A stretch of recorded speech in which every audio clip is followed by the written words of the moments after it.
Video شروع کرنے سے پہلے ہمارے channel Alhuda online Quran academy centre کو سبسکرائب اور ویڈیو کو لائک کریں۔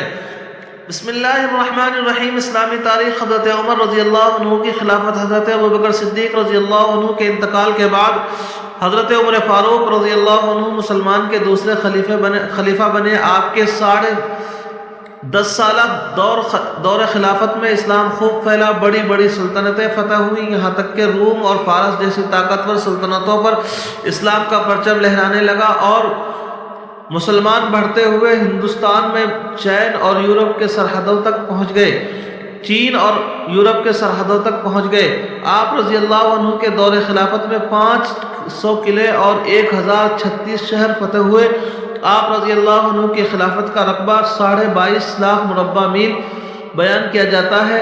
آپ رضی اللہ عنہ کی فراست و دانائی اور ملکی انتظام اور فتوحات کو دیکھ کر ایک مشہور مشترک مسٹر جیون کہتا ہے کہ اگر فاروق اعظم کی مزید 10 سال خلافت قائم رہتی تو پوری دنیا میں اسلام کے علاوہ کوئی اور دوسرا مذہب نہیں ہوتا۔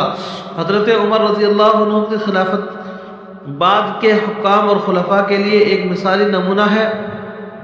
26 ذی الحجہ کو نماز فجر میں فیروز نامی مجوسی نے آپ کو شدید زخمی کر دیا، جس کے 3 دن کے بعد آپ کی شہادت ہو گئی۔ محرم الحرام کی پہلی تاریخ کو حضرت صہیب رضی اللہ عنہ نے آپ کی نماز جنازہ پڑھائی اور روضہ اقدس میں تدفین ہوئی۔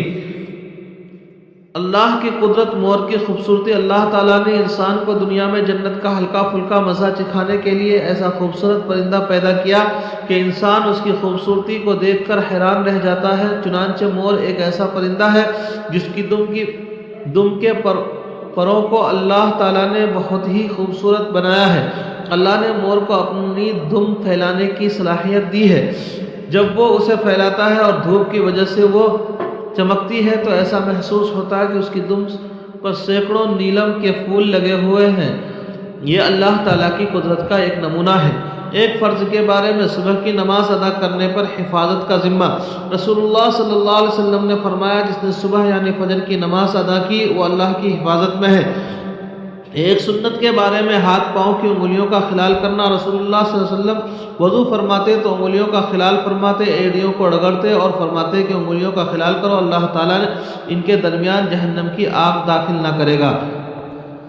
ایک اہم عمل کی فضیلت، اللہ کے واسطے محبت کرنا۔ رسول اللہ صلی اللہ علیہ وسلم نے فرمایا، قیامت کے دن عرش الہی کے سائے میں 7 قسم کے لوگ ہوں گے۔ ان میں سے وہ لوگ بھی ہوں گے جن کا ملنا جلنا بھی اللہ کی محبت کی وجہ سے ہوتا تھا۔ ایک گناہ کے بارے میں، قرض ادا نہ کرنا۔ رسول اللہ صلی اللہ علیہ وسلم نے فرمایا، کبیرہ گناہ کے بعد سب سے بڑا گناہ جس کو بندہ لے کر اللہ کے یہاں حاضر ہو وہ یہ ہے کہ موت کے وقت آدمی پر قرض ہو اور اس کو پورا کرنے کے لیے مال چھوڑ کر نہ جائے۔ فائدہ، مالدار اگر اپنی زندگی میں قرض ادا نہ کر سکا تو مرتے وقت اپنے ورثہ کو قرض ادا کرنے کی وصیت کر دے، اور جو مالدار نہ ہو تو وہ زندگی ہی میں معافی تلافی کر لے، ورنہ قیامت کے دن نیکیوں میں سے اس کا قرضہ ادا کرنا ہوگا۔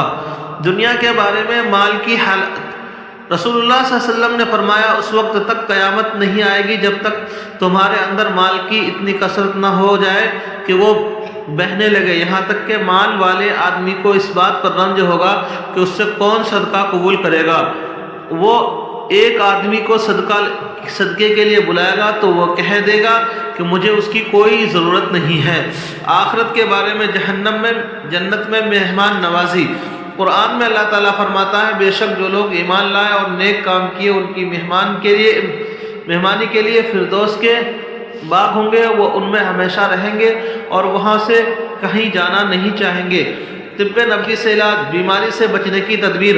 رسول اللہ صلی اللہ علیہ وسلم نے فرمایا، جب تمہارے برتن میں مکھی گر پڑے تو اس کو پہلے پوری طرح ڈباؤ، پھر نکال کر پھینکو، کیونکہ اس کے ایک پر میں شفا ہے اور دوسرے میں بیماری ہے۔ قرآن کریم کی نصیحت۔ قرآن میں اللہ تعالیٰ فرماتا ہے، کیا تم دوسروں کو نیکی کی نصیحت کرتے ہو اور اپنے آپ کو بھول جاتے ہو، حالانکہ تم کتاب کی تلاوت بھی کرتے رہتے ہو، پس ایسا کیوں کرتے ہو؟ کیا تم اتنا بھی نہیں سمجھتے؟